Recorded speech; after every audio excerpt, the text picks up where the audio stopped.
আপনি যদি এখনই হুঙ্কার দেন আন্দোলনের তাহলে তো কারোরই কোনো কিছু হবে না। নাচাইতে গেলে কিন্তু নিজের নাচতে হয়, যে নাচায় সে কিন্তু ডাবল সমস্যায় থাকে। বিএনপি কিন্তু তখনই বলেছে এটার মধ্যে কোনো নোট অফ ডিসেন্ট নাই, সো এটা আমরা মানি। যেই জুলাই সনদের উপর ভিত্তি করে হ্যাঁ ভোট না ভোট হলো, হ্যাঁ ভোট জয়যুক্ত হয়েছে, সাধারণ মানুষ বেশিরভাগ মানুষ হ্যাঁ ভোটকে জয়যুক্ত করেছে এবং বিএনপিও নির্বাচনের আগে হ্যাঁ ভোটের পক্ষেই সবাইকে স্বাগত জানিয়েছিল। এখন সংসদ শুরু হওয়ার পর মানুষের প্রত্যাশা ছিল, বিরোধী দল থেকে শুরু করে সবারই হয়তো প্রত্যাশা ছিল, প্রথম অধিবেশনের প্রথম দিনে জুলাই সনদ নিয়ে আলোচনা হবে এবং গঠনমূলক আলোচনা হবে। যেটি হয়নি বলেই কি বিরোধী দল থেকে এ ধরনের অভিযোগগুলো আসছে যে টালবাহানা করছে?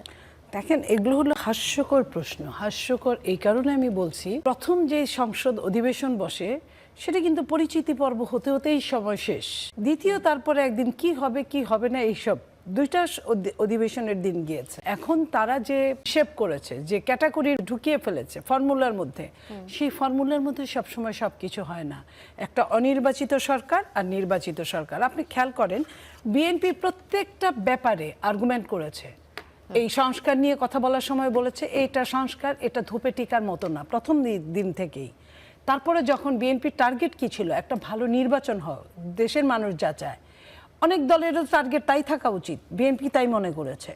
এখন নির্বাচনের জন্য অন্যান্য দলেরও ছিল, কিন্তু নিজের বুঝটা বুঝে তারপরে। এখন বিএনপির আপনি দেখেন এই সংস্কার নিয়ে এত কথা বলছে, 31 দফার মধ্যে যা আছে বিএনপি 23 সালে যেটা ফ্লাশ হয়েছিল ফ্যাসিস্টের আমলে, তার 50% সংস্কার কিন্তু বিএনপি আপনার 31 দফার মধ্যেই আছে। তো বিএনপি তো সেগুলো মেনে নিয়েছে। তারপরে ওর মধ্যে 70 অনুচ্ছেদ ছিল, ওর মধ্যে উচ্চকক্ষ নিম্নকক্ষ ছিল, তার মধ্যে প্রধানমন্ত্রী সময়সীমা ছিল 2 বারের বেশি না, তার মধ্যে এরকম অনেকগুলো কিছু আছে যেটা জটিল। তারপরেও বিএনপি কিন্তু এগুলো চুলচেরা হিসাব কিন্তু সব মিলে, সব দল মিলে যখন একটা ডিসিশনে আসে তখন ওটা কিন্তু সংশোধনী হয়। সংশোধনী হওয়ার মতো সময় দিতে হবে। যেটা নোট অফ ডিসেন্ট ছিল, আমি বলি আপনার 2 দিনের তো সময় না। আচ্ছা ঠিক আছে, 2 দিনে সম্ভব না। আমি ধরেন আমি আপনাকে বলি, ইলিগালি কথা বললে আগে সরকার যেটা বলেছে, আমি আপনার একটু শোনার সুযোগ দেন বলার। বলেছে যে 180 দিনের মধ্যে না হলে অটো পাস হবে। নিশ্চয়ই আপনার মনে আছে। 180 দিন তো অনেক দূরের ব্যাপার, কার্য দিবস মাত্র তো 2 কার্য দিবস গেল। আপনি যদি এখনই হুঙ্কার দেন আন্দোলনের তাহলে তো কারোরই কোনো কিছু হবে না। না সরকারি দল ভালো মতো থাকতে পারবে, না বিরোধী দল ভালো মতো থাকতে পারবে। নাচাইতে গেলে কিন্তু নিজের নাচতে হয়, আবার প্ল্যান করতে হয় অন্যকে কিভাবে নাচাবেন। যে নাচায় সে কিন্তু ডাবল সমস্যায় থাকে।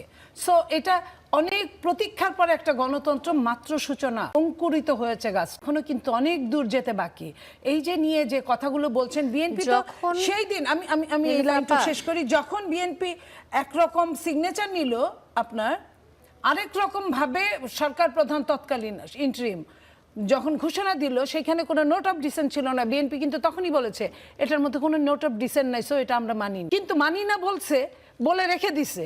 এটা তো খুব বড় ব্যাপার না। এই গণভোটটা আপনি যত ভাবেই করেন না কেন, সংসদে আপনাকে যেতেই হবে। সংসদে 2/3 মেজরিটি যাদের থাকবে, সেটা যদি জামাতের থাকতো জামাতের প্রতি ডিপেন্ড হতো, সেটা যদি এনসিপির থাকতো এনসিপির প্রতি ডিপেন্ড হতো, এটাই স্বাভাবিক। তো বিএনপি ওইটাই বলছে 2/3 মেজরিটি, এটাই নিয়ম সংসদের। তাইলে সংসদের নিয়ম যদি তাই হয়, তাহলে আপনি আগেই যদি বুঝেন যে আপনার কিছুই হবে না বলে আপনি আশা ছেড়ে দিলেন আর আন্দোলনের ঘোষণা দিলেন, এটা তো ঠিক না। আপনাকে মানে কৌশলে আপনাকে বুঝিয়ে যে এই রাষ্ট্রটা সবার, বিরোধী দলের সরকারি দলের। আমি প্রশ্নটা করে ফেলি। আমি মনে হয় দ্বিতীয় দিনের মাথায় যখন এই ধরনের প্রোটেস্ট আসলো, সংসদের মধ্যে প্লে কার্ড ঘুরলো, যদিও এটা রীতির বাইরে, রেওয়াজের বাইরে, তারপরে যখন ঘুরলো তখন কি একটা নির্দেশনা দেওয়া উচিত ছিল না সরকারের পক্ষ থেকে, যে আমরা এভাবে করে জুলাই সনদটা শুরু করতে চাচ্ছি বা আগাতে চাচ্ছি, কোন একটা পরিকল্পনার কথা কি দিতে পারতো কিনা? আপনি নিশ্চয়ই সালাউদ্দিন সাহেব যে বক্তব্যটা দিয়েছে এটা সমস্ত জাতি শুনেছে, নিশ্চয়ই বিরোধী দল শুনেছে কি করা যাবে। আর তার কিন্তু ভাষণের মধ্যে এই 5-7 মিনিটের মধ্যে কিন্তু সবকিছুই বলা আছে, কিভাবে কি হবে, কি কোনটুকু করতে পারবে কোনটুকু করতে পারবে না। মানে সরকার আছে বলে সরকারের কাছে সমস্ত ক্ষমতার উৎস সরকার তা না, সমস্ত ক্ষমতার উৎস জনগণ। এবং এটার জন্য একটা সংবিধান আছে, সংবিধান এখনো বাতিল হয় নাই। সংবিধানের আন্ডারে গিয়ে আমি শেষ করি, হ্যাঁ, সংবিধানের আন্ডারে গিয়ে আপনাকে এই কার্য সমাধান করতে হবে। সেটা আপনাকে হয়তো সংশোধনী আনতে হবে। সংশোধনী আনার জন্য 2/3 মেজরিটির দরকার পড়বে। যখন আপনার হা জয়যুক্ত হয়েছে বলবে তখন তখনই ওটা সম্ভব হবে। এখন জয়যুক্ত হওয়ার জন্য যদি বিরোধী দল ভাড়া করে লোক আনতে পারে, আনুক, সরকারি দল থেকে নিক। সরকারি দল তো 70 অনুচ্ছেদ বলছেই, 70 অনুচ্ছেদে কি কি পারবে আর কি কি পারবে না, যদি সরকারি দলের কেউ যায় তাদের সঙ্গে যায় গলা মিলাবে। আচ্ছা, সমস্ত ক্ষমতার উৎস যদি জনগণ হয়, তাহলে দেশের জনগণ কিন্তু ভোট 11টি দিয়েছে। সিটি কর্পোরেশনের পর 42টি জেলা পরিষদেও জেলা দলীয় নেতাদের প্রশাসক হিসেবে নিয়োগ দিয়েছে বিএনপি সরকার।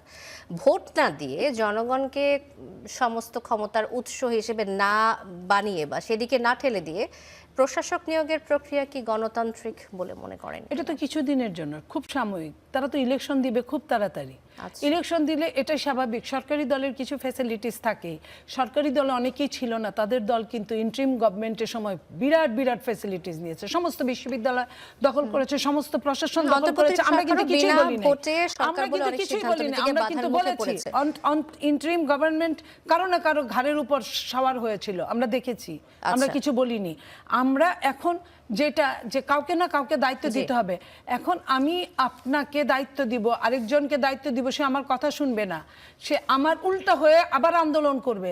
সেই টাইমটা তো আসলে 6 মাস 3 মাস তো আসলে একটা কি বলে ওটাকে হানিমুন পিরিয়ড বলে। হানিমুন পিরিয়ডে দুনিয়ার দ্বন্দ্ব কুন্দল হোক এটা চাই না। হানিমুন পিরিয়ড থাকতে থাকতেই এই সরকার নির্বাচনের একটা ঘোষণা দিয়ে দিবে, সেই নির্বাচনের জন্য কাজ করবে। এগুলো তো কিছুদিনের জন্য প্রশাসক এইখানে এটাকে সবকিছু যদি আমরা খালি জাস্টিফাই করি তাহলে বোধহয় ঠিক হবে না। ধন্যবাদ নীলুফার মনি, আমি আবার আসবো।